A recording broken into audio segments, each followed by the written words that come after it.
ناظرین، پیغام حق پروگرام کا وہ سیگمنٹ ہے جو ہمیں حکمت قرآن کے حوالے سے آگاہ کرتا ہے، اور اس بات میں بھی کوئی شک نہیں ہے کہ قرآن پاک میں دنیا جہان کا ہر علم موجود ہے، اور یہی انسان کی نجات کا واحد ذریعہ بھی ہے۔ تو ابھی چلتے ہیں پیغام حق کی جانب اور تفسیر قرآن سننے کا شرف حاصل کرتے ہیں۔ یہاں پر ہم آپ سے اجازت بھی چاہیں گے، انشاءاللہ آپ سے ملاقات ہوتی ہے کل۔ تب تک کے لیے اپنا اور اپنوں کا بہت سارا خیال رکھیے گا، اور دعاؤں میں بھی ہمیں ضرور یاد رکھیے گا۔ اللہ حافظ۔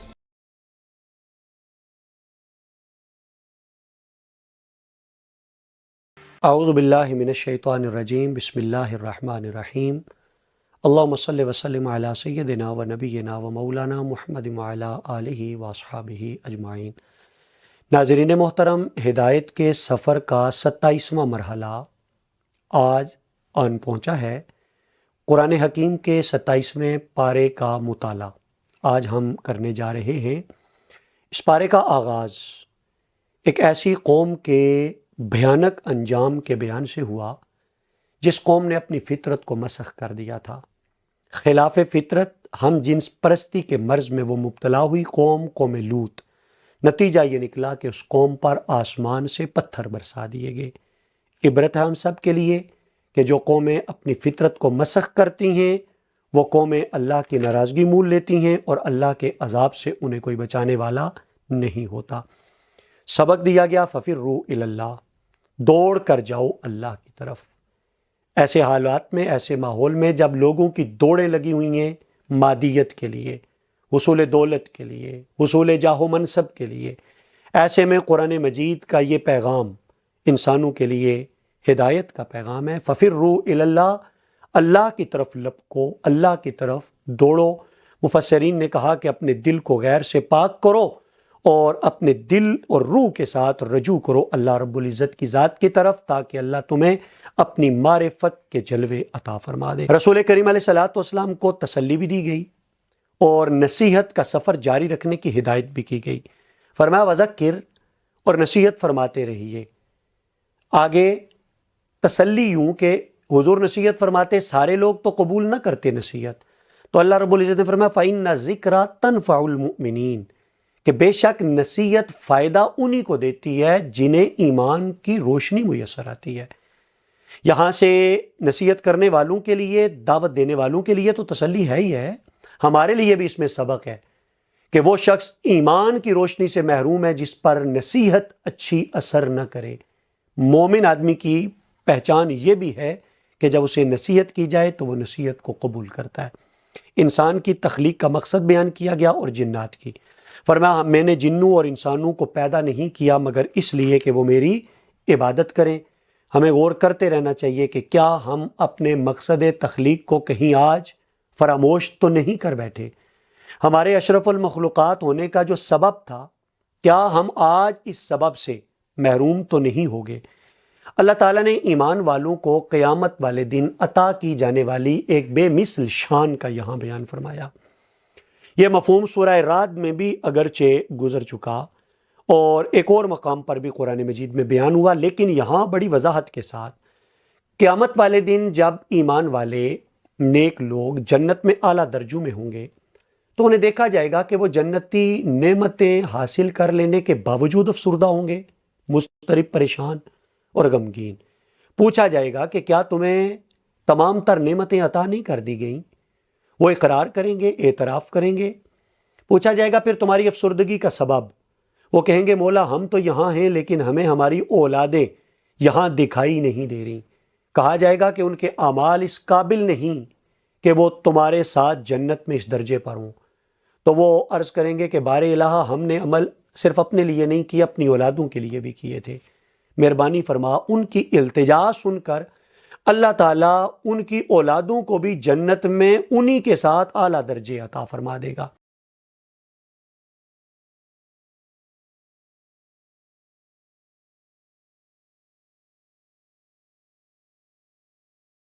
دوسرے لمحے وہ کہتے کہ یہ نجومی کاہن ہیں، تیسرے لمحے کہتے کہ یہ شاعر ہیں، کبھی کہتے کہ یہ خواب دیکھتے ہیں اور آ کے سنا دیتے ہیں، کبھی کہتے کہ یہ انہوں نے قرآن مجید خود سے گھڑ لیا بذات خود۔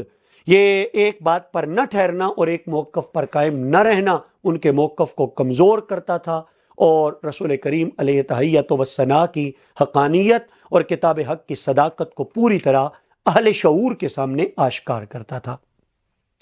دعوت حق کی راہوں میں حضور علیہ السلام کو ایک ایسی بے مثل تسلی یہاں دی گئی اور اطمینان دلایا گیا جس کی مثال کوئی اور نہیں۔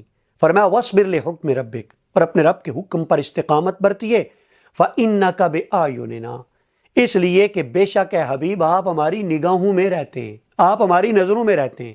گویا رب رب ہو کے ہر دم اے حبیب آپ کی اداؤں کو ملاحظہ فرماتا رہتا ہے۔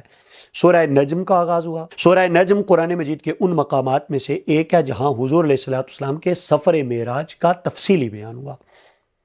معراج کے سفر میں آقا علیہ السلام کو رب کے قرب کا کیا مقام ملا اور کون سی منزلیں حضور نے طے کی، اس کا یہاں تذکرہ ہوا بڑے منفرد اسلوب میں۔ فرمایا ثم دنا فتدلی فکان قاب قوسین او ادنی، پھر وہ قریب ہوا، پھر اور قریب ہوا تو رہ گیا 2 کمانوں کا فاصلہ یا اس سے بھی کچھ کم۔ یہ تھا وہ مقام قرب جو اللہ رب العزت نے سفر معراج میں رسول کریم علیہ تحیت و ثنا کو عطا فرمایا۔ سورہ نجم کے اندر انسانوں کو ایک خوبصورت خوبی سکھائی گئی اور وہ ہے خود کو خود پسندی سے پاک کرنا۔ عام طور پر دیکھا یہ جاتا ہے کہ لوگ نماز پڑھتے ہیں پھر دوسروں پر اپنی نمازوں کا رعب جھاڑتے ہیں، امور خیر سر انجام دیتے ہیں، پھر دوسروں کے سامنے جا کے دھونس جماتے ہیں اپنے امور خیر کا۔ قرآن حکیم نے یہاں کہا کہ فَلَا تُزَكُّوا أَنفُسَكُمْ، تم خود ستائی نہ کرو، اپنے آپ کو پاک نہ گردانو، اپنی پاکی کا تذکرہ کرتے مت پھرو، بلکہ هُوَ أَعْلَمُ بِمَنِ اتَّقَىٰ، اللہ خوب جانتا ہے انہیں کہ کون تقوی والا ہے۔ معنی یہ ہے کہ اگر تم نے نیکی کی تو اللہ رب العزت کے علم میں ہے، خود جتراتے مت پھرو، لوگوں کو بتاتے مت پھرو، اپنے آپ کو خود مت پاک کرتے پھرو اور خود ستائی کے مرض میں مبتلا مت ہو۔ کوشش کرنی چاہیے انسان کو کہ وہ نیکی کرے اور نیکی کر کے اس کا صلہ آخرت کے حوالے کر دے اور وہ نیکی اپنے اور اپنے رب کے درمیان راز ہی رکھے تاکہ کل قیامت والے دن وہ نیکی نور اور رحمت بن کر اس کا سہارا اور آسرا بن جائے۔ سورہ قمر کا آغاز ہوا اور سورہ قمر کے آغاز میں رسول کریم علیہ السلام کے ایک اور معجزے کا بیان۔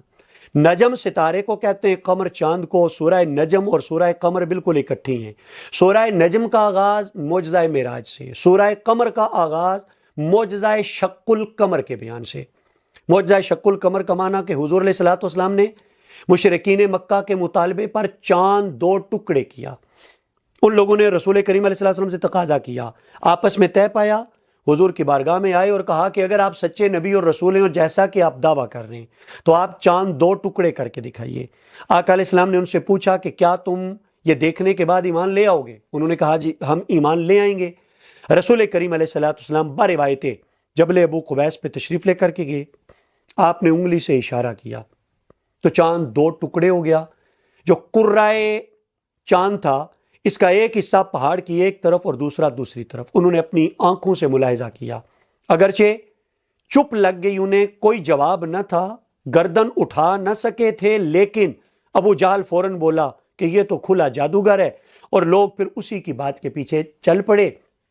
روایات یہ بھی بتاتی ہیں کہ بعض مکہ والوں نے کہا جی کہ یہ تو ہم پر نظر بندی کر دی گئی، وہ جو لوگ ہمارے مکہ والے تجارتی سفار پر یا دیگر اسفار پر باہر کی طرف گئے ہوئے ہیں، جب وہ قافلے پلٹیں گے ہم ان سے پوچھیں گے کہ کیا انہوں نے بھی یہ منظر دیکھا۔ جب وہ قافلے واپس آئے تو انہوں نے ان قافلے والوں سے پوچھا تو قافلے والوں نے باقاعدہ تصدیق کی کہ ہم نے بھی چاند کو 2 ٹکڑے ہوتے دیکھا تھا، لیکن چاہیے تو یہ تھا کہ وہ مانتے، لیکن وہ مان نہ سکے، ایمان نہ لا سکے، اس لیے کہ ان کا مطالبہ کسی خلوص پر مبنی نہیں تھا، بلکہ وہ تو محض کٹ حجتیاں کرتے تھے اور رسول کریم علیہ السلام کی مخالفت کر رہے تھے۔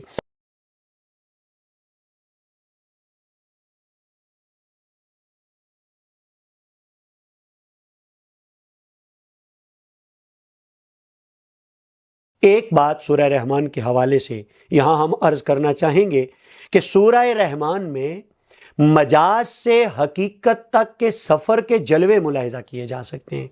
مختلف اللہ تعالیٰ کی تخلیق کے مظاہر اور جلوے یہاں بیان کیے گئے، لیکن ایک ایک چیز کے تذکرے کے بعد پھر فرمایا گیا فَبِأَيِّ آلَاءِ رَبِّكُمَا تُكَذِّبَانِ، اے جنوں اور انسانوں کے گروہ تم اپنے پروردگار کی کون کون سی نعمت کو جھٹلاؤ گے؟